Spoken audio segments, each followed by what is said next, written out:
Бір адам 10 жасар баласын ертіп, егіннен жаяу келе жатса, жолда қалған аттың бір ескі тағасын көріп, баласын айтты.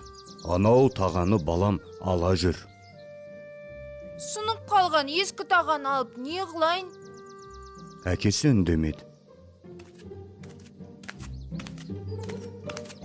Тағаны өзі иіліп алды да жүре берді.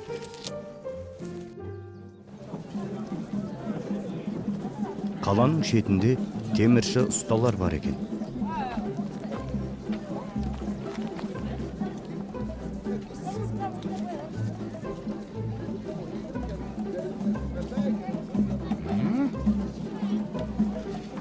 Манағы тағаны соларға 3 тиынға сатты.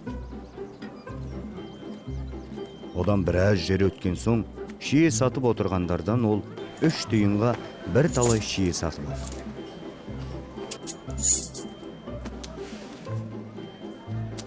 Сонымен шиені орамалына түйіп, шетінен өзі бірем-бірем алып жеп, баласына қарамай аяңдап жүре берді.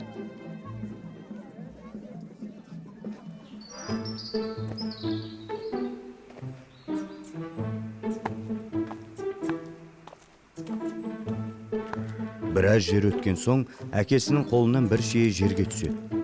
Артында келе жатқан бала да тымақ қызығып келеді екен.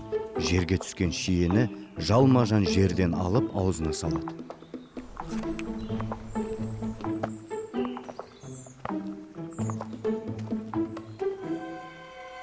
Бітегенеден соң және бір шие, онан біраз өткен соң және бір шие, сонымен әр жерде бір әкесінің қолынан түскен шиені 10 шақты рет иіліп жерден алып жеді.